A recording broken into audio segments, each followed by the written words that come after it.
I literally have not moved since my last video, but for those of you who don't know me, hi, my name is Emily and I'm a mental health speaker, but I'm also a digital artist, photographer / model, and a poet / writer. And today I'm going to be doing the Authortube Oldie tag.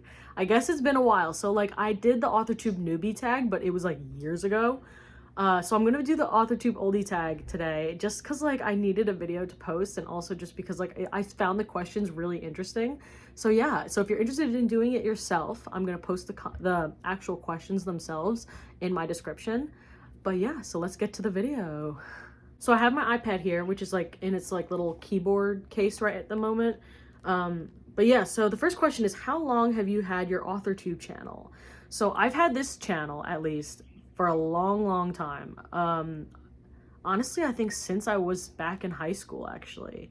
And it has never been like just an Authortube channel. That's the thing. Like I kind of, as you know on this channel, if you're like a long time, you know, viewer or whatever, you'll know that I kind of hop, jump, and skip around my different niches, but I just kind of, I don't know, I never wanted to niche down. Like I hate that I have to like, you know, confine myself to one thing, if that makes any sense. But anyways, so yeah, so I have had this channel since I was in high school, and I'm 24 now, and I graduated in 2017. So I've had it for a while, but I've had it before that. So I honestly don't know, but I've been in Authortube for a while. Honestly, it's probably a solid 4 or 5 years now.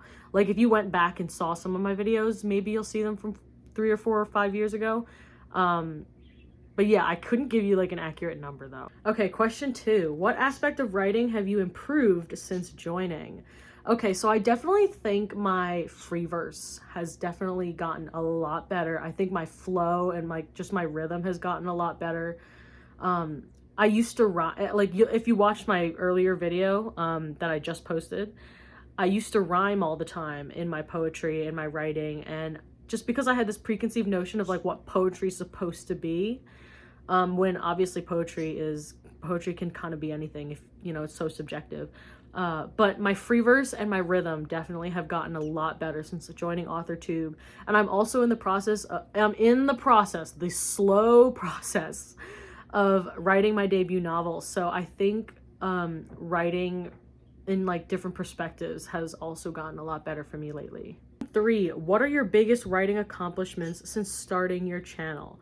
Okay, so my biggest accomplishment definitely has to be the publication of my indie poetry book called Older.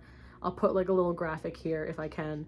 And it's actually in the process of being re-released. I published it through Amazon KDP, and I'm actually publishing it through a separate site now, like a separate party site, just because I don't really 100% trust Amazon anymore, and it's just like a whole thing. But anyways, so yeah, so I'm really excited for the re-release of Older, and I also have a second poetry book that's coming out soon. It's a small little chat book. It's called From Within a Broken Heart, and it's a collection of works of, you know, poetry and other things that I've written while I was still in high school. And it's kind of like a weird little look into my life back then.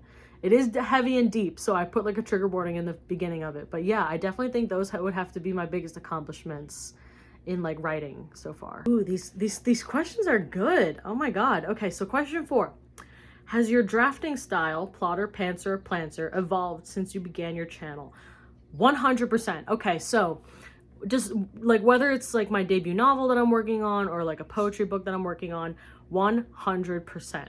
So poetry is kind of a little different for me. Like I can't just sit down and write poetry, honestly. It kind of just has to come to me, like whether I'm in the shower or on the train or in the car or walking or wherever the fuck I am.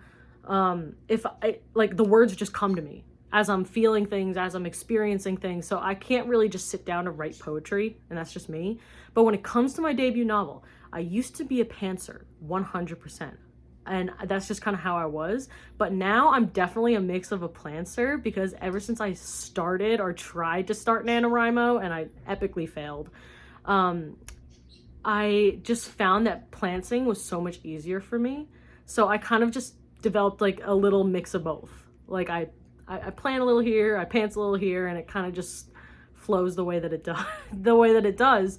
But I haven't perfected it yet, so we'll see where this goes. Question 5, if you plan to publish, has your publishing path goals traditional indie hybrid changed since joining? No, actually, not at all. So I never wanted to traditionally publish. I don't know, it's not for me. And like, I like having full control over my books. I like having full control over, you know, my work. But you got to do it the right way. You got to follow the rules in order to break them. You know what I'm saying? You got to know the rules in order to break them. You know what I'm saying? Like, for example, I see a lot of indie poetry books out there, and, you know, they put no real like graphic design or into their cover. It's just like a sunset photo and like some words, some text. And like, trust me, like I get it. Like, some friends, and honestly, some people might like that. Maybe that's the appeal for some people, but the average reader that I've found, at least, tends to steer away from that.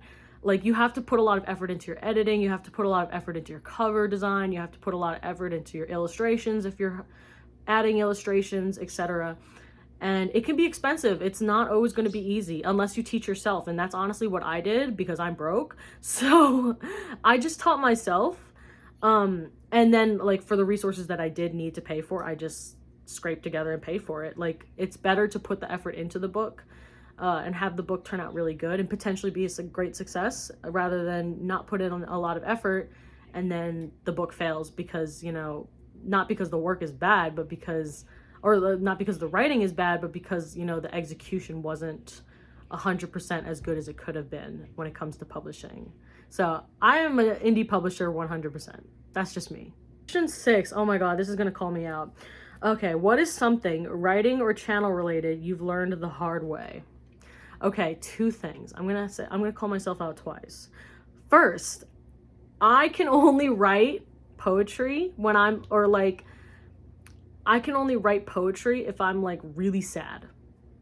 And I had to learn that the hard way. Like, I had to learn that, like, you know, I just couldn't, like, I couldn't just sit down to write when I was either happy or content, or, you know, like, I had to be going through it in a way, in order to produce my best work, in my own opinion. But ever since then, like, I've had to learn the hard way that obviously that's not the healthiest thing to do for myself. So I had to change my behavior in order to kind of access that vulnerability, in order to be able to write from the heart, in order to be able to, you know, write my true emotions without putting myself into an extreme depressive state, if that makes any sense. And then channel related, something that I had to learn the hard way, honestly, was consistency. If you know me on this channel, you know that I struggle with consistency. And you know what? Honestly, that's the key to success. And it's just so hard. It's so hard to stay consistent with my mental issues. And it's just, I'm trying. I'm still trying, and I'm going to keep trying. But that's what's important, right? Right? Yeah. 7. In what ways has Authortube changed since you started your channel? I definitely think there's a huge rise in other Authortube channels, which I think is a great thing. I love seeing a variety of, you know, different writers coming together, different writers expressing their, you know, their NaNoWriMo vlogs, and, like, you know, cheering each other on, doing writing sprints together on, like, YouTube Live, etc. I just love that the community itself is growing, because I think reading is something that's so important. Just as a society, I think, sadly, the art of reading has been kind of lost lately, and I hope to, you know, keep it alive. So obviously, like, I don't know. I love seeing the influx of other writers on YouTube. So that's, I think, the only noticeable change that I've noticed is, like, there's so many new ones now, and I just love subscribing. I gotta stop. I watch way too many vlogs. 8. What is something that frustrates you about Authortube? So there's nothing really about Authortube itself that frustrates me per se. Something that does frustrate me, though, honestly, it doesn't even have anything really to do with YouTube. Something that frustrates me is that, like, I just don't really have a lot of friends that are, like, into the same things as me. So I just end up being really lonely all the time. But nothing really frustrates me about Authortube, honestly. 9. What is your hope for the future of Authortube? Okay, so as I said in like, I think a question ago or something, there has been a great influx of Authortube channels, and something that I would love to see going forwards is more channels for Authortube and writing and art overall for people of color. And, you know, just those opportunities. And, you know, I'm not gonna make it, you know, like a whole racial thing, but at the end of the day though, I love the fact that Authortube and just YouTube as a whole, like, people have been able to come together a lot lately. And despite all the bad things in the world, I gotta keep going. Like, I gotta keep the sunshine. I'm still trying. It's so hard to choose happiness in this world that's so fucking crazy right now. And I'm not saying, you know, like, what's it called? Be performative or be complacent and, you know, try to act like it doesn't exist. But it is important to be grateful for the little things. So I definitely think it's good that Authortube has been kind of diversified a little bit in recent years, I've found at least. Okay, and question 10, share some oldie wisdom for newbie authortubers. Okay, so some oldie wisdom for new authortubers. Honestly, don't give up, and I hate it because so many people say that, and it's friggin' annoying, but it's for real. Don't give up. And 2, honestly, initiative. And I'm saying it. I don't give a fuck, like, if people try to cancel me, whatever. Initiative. The most important thing you could ever teach yourself is how to teach yourself. So, and what I mean by that is, so for example, people ask me all the time, how did you get into photography? How did you get into digital art and writing and music and like all this stuff? And I'm like, because I got bored. I got bored one day and I taught myself.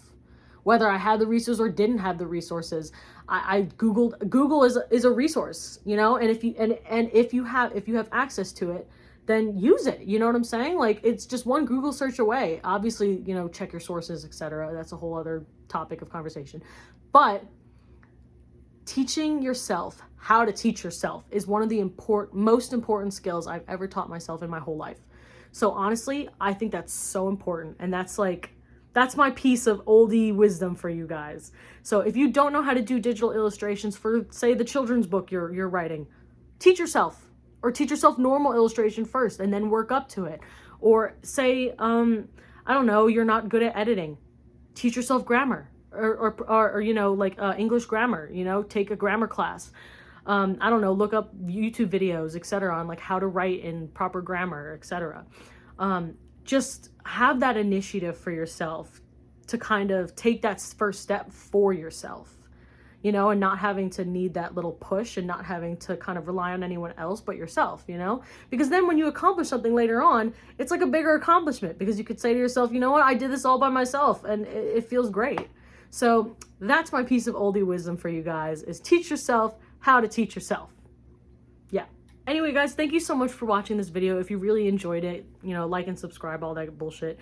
But yeah, so if you really do enjoy my content, then you could check out the links in my description and you'll find like my Instagram, my TikTok, all my good stuff. But yeah, I hope you have a really good rest of your week. It's a Monday today, and I just felt really good, surprisingly, despite it being a Monday. So I wanted to do 2 YouTube videos. So you know what? I did 2 YouTube videos. So yeah, have that initiative and have a good rest of your week.